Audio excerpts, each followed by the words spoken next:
Made in Italy, and it's sexy, fast, practical, and fun.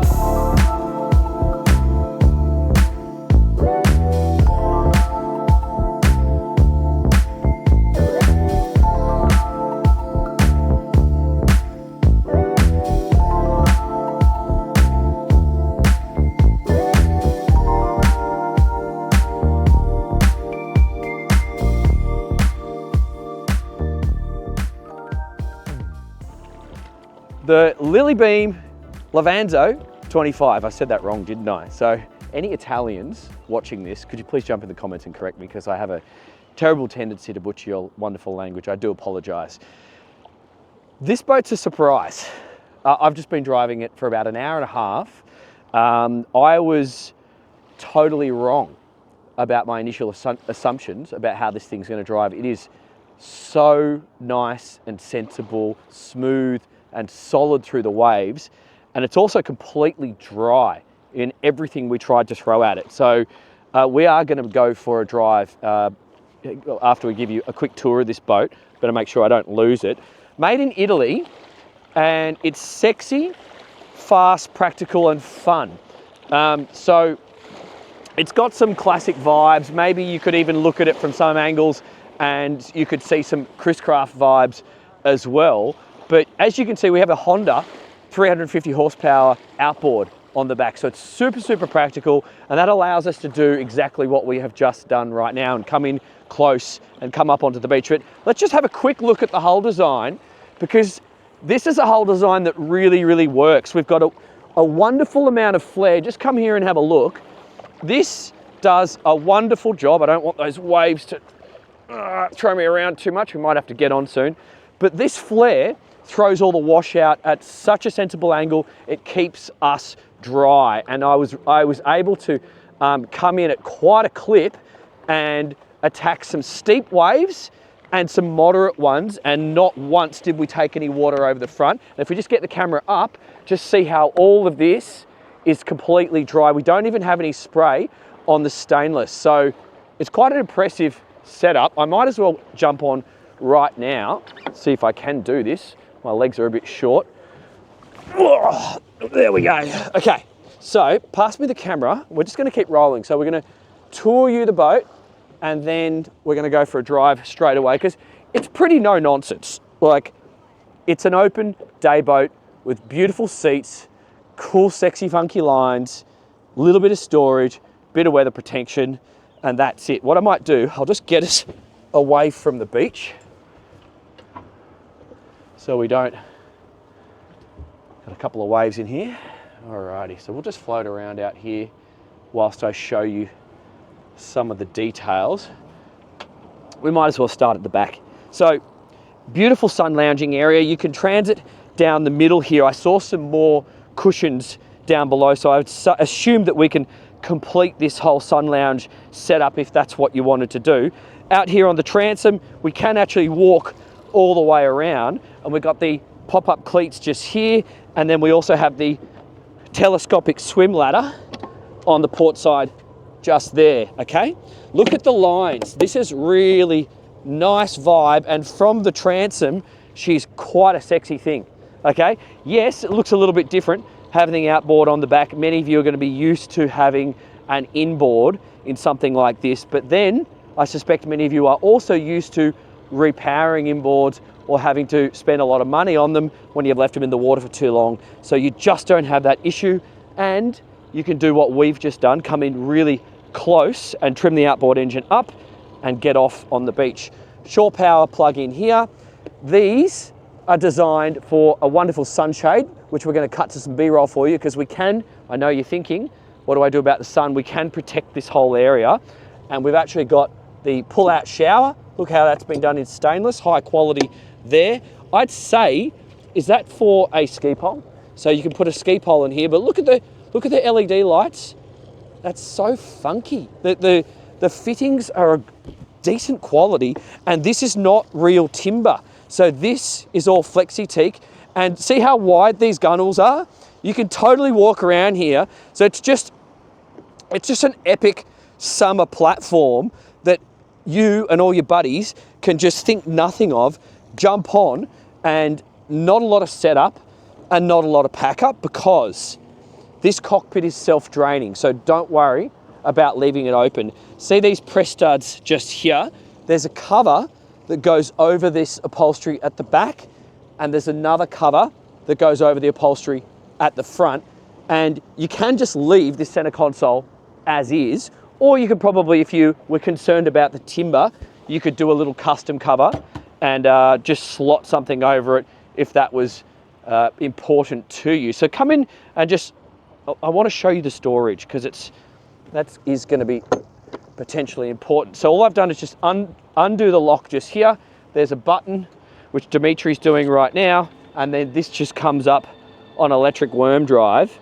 But in here, this is where a traditional design like this would stow the engine, okay? But now we have all of this space, and just come in and have a look on the starboard side. You can see those carbon poles. You can see the ski hook just there. You've got the crank and the house battery as well. Huge amount of space for the custom fenders. You can see the cushion infills, so they would go down the center line, and for the lunch table up the front. And you've even got more space in your battery switches as well. So a wonderful amount of storage. So throw all your covers, throw all your fenders, throw all your other bits and pieces in there, and it's quite workable. Then the seating area here, it's comfy, it's what you would expect. I'll just make sure we stay away from the beach. Just leave this camera rolling, because we'll go driving straight away after this. But you know, you're gonna get, I would be happy to drive at speed on this boat, having experienced how it rides, with people on this seat and people up in the bow as well, because it is such a dry, comfortable ride. I wouldn't be concerned about putting people forward, which should be a consideration of yours depending on the style of boat. But we've got this cutting board, little sink just here, wonderful little storage space there as well. They've even done leather wrapping on the stainless steel grab handles. We've got aluminium, but this is blacked out. I've got the LED lights over this picnic space here.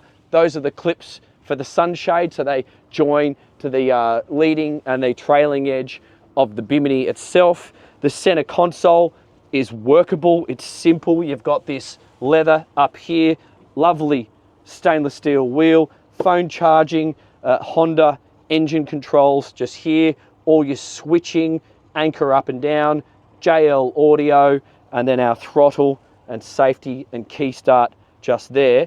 Couple of drink holders forward, and then this is a deep, see that? It's quite deep. You feel quite secure in here, and it's comfortable. It's got a bit of angle on it. That's quite comfortable. And then this will drop down and turn into another sun lounge. But here is your anchor setup. So you've got your safety, you've got access into the anchor locker. Can you see that? I'll just show you guys. All right. But how nice and neat is everything? Those are the navigation lights, and that's for the sunshades just there. It's all just been done in a sensible and sort of simple but workable, I think. Okay, so let's go for a drive and show you guys what really did surprise me. It's this performance. I'm going to try and find some waves for you. I am going to put my safety on just because it's a bit of an open boat. Boom. And let's do this. So, is there going to be sun in your eyes here? You guys can see me there. And I'm just going to proceed. Give me 1 second. Once I got this safety on, I can trim the boat properly. There we go. Okay, wonderful. So, I've got my speed in kilometers, not in knots. So I'm just going to have to do my best and give that to you. And I've got my litres per hour. I've got 211 litres of fuel on board. We're running the Honda 350 horsepower. And I'm going to just tuck around the corner. When we leave the 4 knot zone, I'm going to get the boat up on the plane. I'll just set her on a cruise speed initially, and then I will wind the speed up, tackle some waves, and then we might give her some wide open throttle on the way home. Seen whales this morning already, seen a lot of dolphins this week, It is winter time, but we're just having these epic sunny days. It's just so pleasant. And when you have these low wind days, it's just some of the best boating of the year can be done at this time of the year, in my opinion. So it's quite nice. I like having this old man steering knob on the steering wheel. It is handy. I know it implies that you're an older person, but I think I would still get it. Because you can whip the wheel around. We don't have a bow thruster on this one. Is it optional? Okay, so you could option a bow thruster, but it's such a no-nonsense boat. Do you need one, is the question. It's not very far to the bow, and I'd be doing a lot of beaching of this one anyway. Okay, clear all round, leaving my hat on. I've got this little foot ledge here, nice backrest here. Dimitri, let's make sure you're holding on, because you're my cameraman. Don't want to lose you in the drink. So let's accelerate.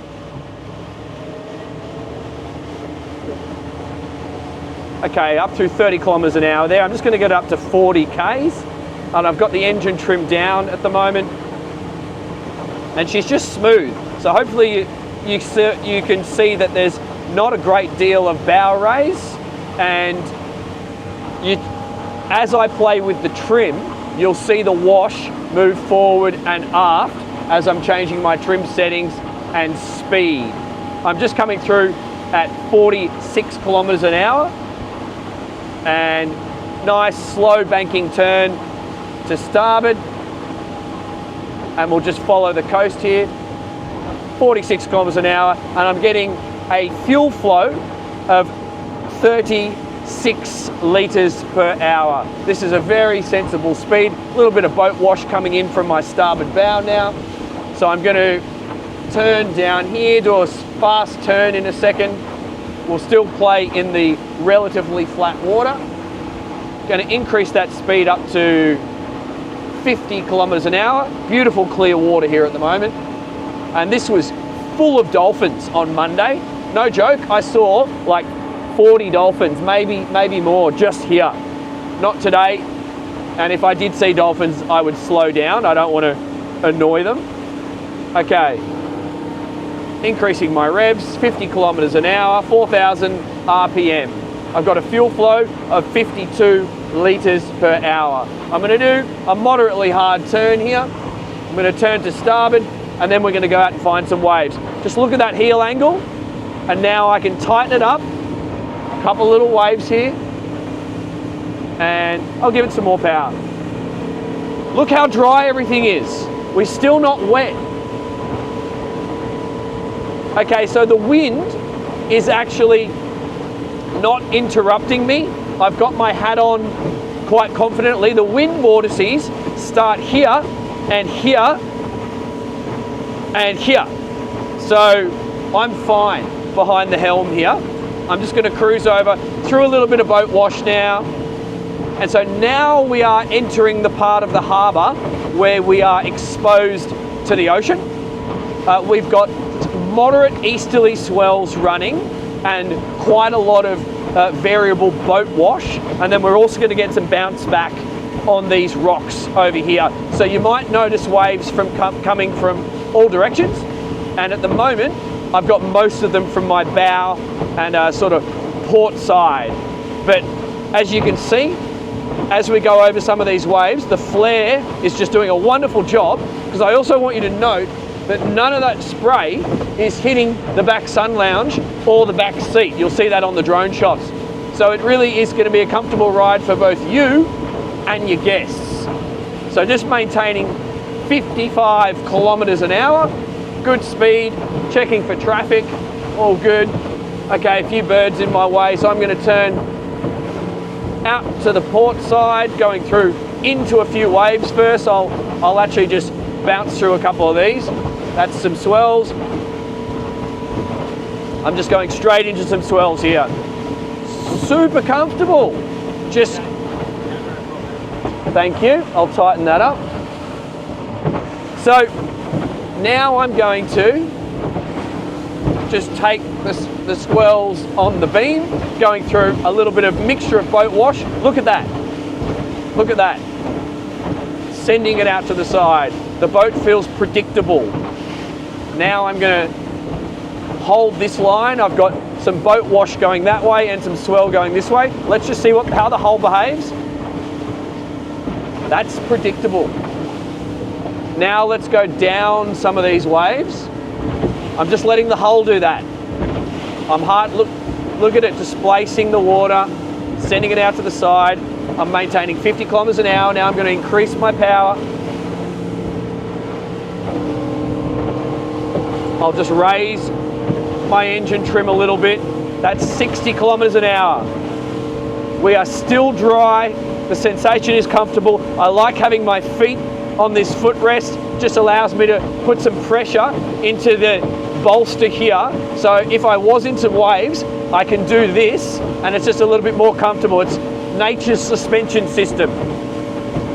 But the hull's doing such a good job, I don't really feel the need to do that right now. If I was launching off waves, yes, that's when I would introduce some knees for a bit of cushioning effect. All right, coming through at 62 kilometers an hour. My fuel flow is 75 litres. Checking up ahead, I've got a Capelli to port, clear on starboard. I'm going to tuck around the corner here, and then I'm going to, in the flat water, open it up to a wide open throttle. Okay, clear, and let's increase speed. Oh, these Hondas sound cool too.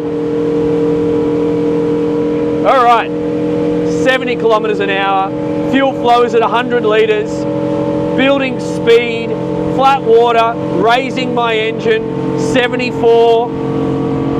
Feel the steering lighten. My speed is increasing. I'm at 80 kilometers an hour, 122 litres consumption, ripping along, 82. Let's see 82 and a half. Let's see 83. Yeah, that's awesome. Oh, that's so much fun. Okay, fuel consumption gets up a little over 100 litres, but that is quite pleasurable in flat water. But now let's take the safety off, and before we close, let's just have a look at our stern wave dissipate. Point the camera back so everyone can see that. This is just a lovely hull. Now I'll come off the plane.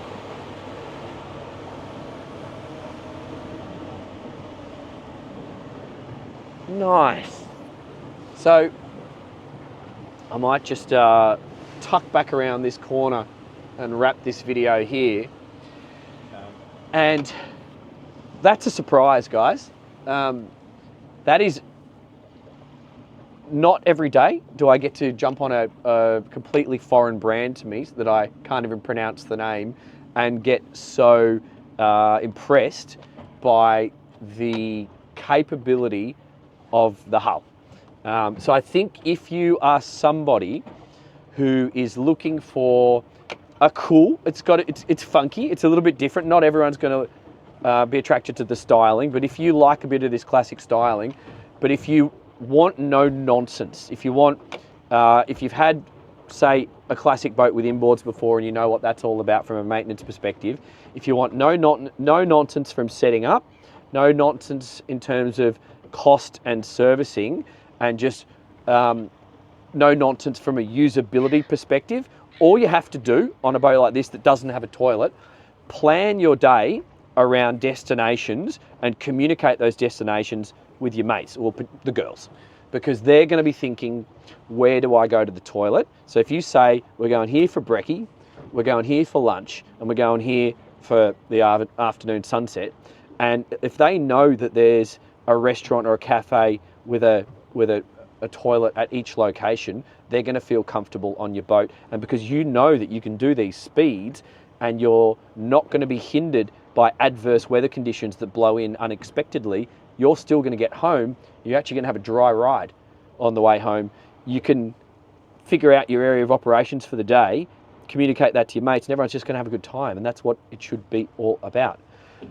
Great surprise. Jump into the comments. Let me know what you guys think about this brand. And if you are Italian and you know how to pronounce it properly, please help me out. I'll see you on the next one, guys. Thanks a lot.